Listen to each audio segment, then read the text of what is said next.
Praise the lord. దేవుడు మనల్ని ప్రేమించి మనకు మరొక దినాన్ని అనుగ్రహిస్తూ వచ్చారు. అందరి బట్టి దేవునికి స్తోత్రం. ఉదయకాలము దేవుని వాగ్దానం. మొదటి దినవృత్తాంతాల గ్రంథము 22వ అధ్యాయము 13వ వచనం. నీవు బలముగా ఉండుము, దిగులు పడుకుము. సో దేవుడు మనల్ని ప్రేమించి దినమంతటి కొరకై ఈ శ్రేష్టమైన ప్రశస్తమైన వాగ్దానాన్ని మనకు అనుగ్రహిస్తూ వచ్చారు. నీవు బలముగా ఉండుము, దిగులు పడుకుము. సో మనం దేవుని యొక్క వాక్యంలో చదివినట్లయితే ఈ మాట దావీదు సొలొమోనుతో సెలవిచ్చినట్లుగా మనం దేవుని యొక్క వాక్యంలో చదవగలం. నీవు బలముగా ఉండుము, దిగులు పడుకుము. ఇక్కడ మనం వాక్యంలో చదివినట్లయితే యెహోవా ఇశ్రాయేలీలను గూర్చి మోషేకి ఇచ్చిన కట్టడల ప్రకారంగాను ఆయన తీర్చిన తీర్పుల ప్రకారంగాను జరుపుకొనుటకు నీవు జాగ్రత్త పడిన యెడల నీవు వృద్ధి పొందుదు. ధైర్యం తెచ్చుకొని బలముగా ఉండుము, భయపడుకుము, దిగులు పడుకుము.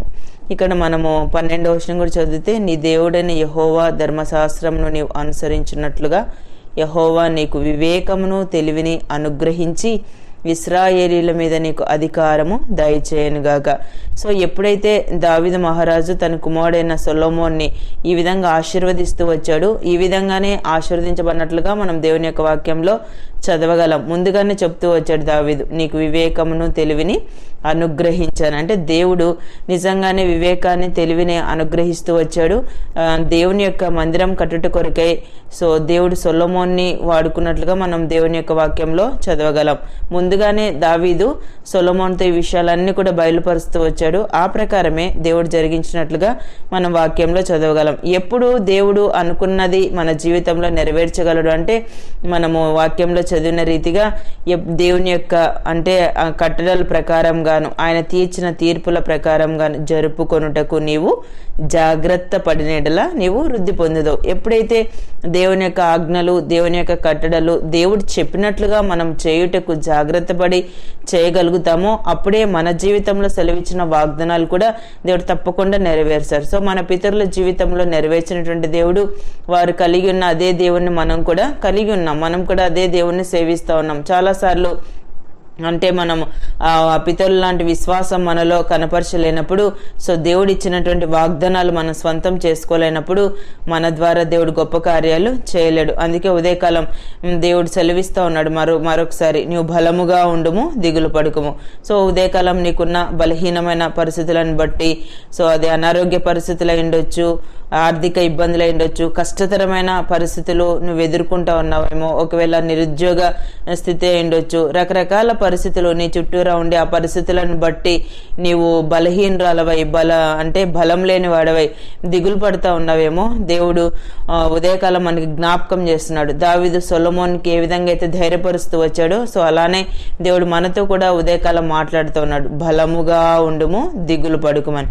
మత్తయి సువార్త 9వ అధ్యాయము 22వ వచనం చదివితే, కుమారి ధైర్యంగా ఉండుము, నీ విశ్వాసం నిన్ను బాగుపరిచెను. ఇక్కడ కూడా మనం దేవుని యొక్క వాక్యంలో చదివితే దాదాపుగా 12 సంవత్సరాల నుంచి ఆమె అలాంటి అంటే వ్యాధి ద్వారా తను బాధపడుతూ వచ్చింది. కానీ ఆ పరిస్థితుల్లో దేవుని యొద్దకు ఆమె వచ్చిన తీరు మనం దేవుని యొక్క వాక్యంలో చదివినట్లయితే అంటే తనలో తాను ఆయన పై వస్త్రం మాత్రం ముట్టితే బాగుపడుదునని తనలో తాను అనుకుని ఆయన వెనుకకు వచ్చి ఆయన వస్త్రపు చెంగు ముట్టెను. ఎంత విశ్వాసంతో దేవుని యొద్దకు వచ్చిందంటే, దేవుని యొద్దకు వెళ్తున్నాను అంటే దేవుడు నన్ను స్వస్థపరుస్తాడు అన్న గొప్ప విశ్వాసంతో ఆ స్త్రీ అంటే తను వచ్చింది. అదే విశ్వాసంతో తను వెళ్ళినట్లుగా మనం దేవుని యొక్క వాక్యంలో చదువుతాం. సో దేవుడు సెలవిచ్చాడు అక్కడ, కుమారి ధైర్యంగా ఉండుము, నీ విశ్వాసం నిన్ను బాగుపరచను. సో అలాంటి విశ్వాసాన్ని మనం కూడా కలిగి ఉండాలి. దేవుడు ఇచ్చిన వాగ్దానాలు తప్పకుండా ఆయన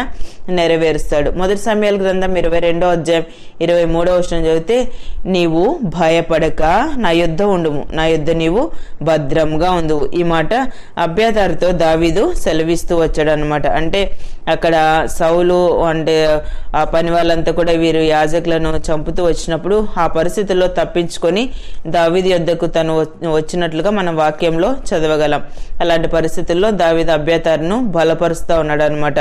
నీవు భయపడక నా యొద్ద ఉండుము, నా యొద్ద నీవు భద్రంగా ఉండు. సో దేవుని యొక్క చేతిలో ఉంటే మనం భద్రంగా ఉంటాం. అన్ని విషయాల్లో కూడా దేవుడు మనల్ని భద్రపరుస్తాడు. ఉదయకాలం దేవుడు బలముగా ఉండమని సెలవిచ్చాడు, ధైర్యముగా ఉండమని సెలవిచ్చాడు. అంతేకాదు భయపడక నా యొద్ద ఉండుము, నీవు భద్రంగా ఉండు. సో ఇలాంటి భద్రంగా కాపాడేటువంటి దేవుణ్ణి, ధైర్యపరిచేటువంటి దేవుణ్ణి, బలహీనమైన సమయాల్లో మనల్ని బలపరిచి మనల్ని ఉత్తేజింపచేసేటువంటి అలా సజీవుడైన దేవుని మనం కలిగి ఉన్నాం. ఉదయకాలం నీకున్న పరిస్థితులను బట్టి నువ్వు బలహీనురాలవై ఉన్నావేమో, ధైర్యం లేని పరిస్థితిలో ఉన్నావేమో, దిగులు పడుతూ ఉన్నావేమో, అయ్యో నా జీవితానికి భద్రత లేదని నువ్వు ఆలోచిస్తున్నావేమో. సో ఉదయకాలం దేవుడు జ్ఞాపకం చేస్తున్నాడు.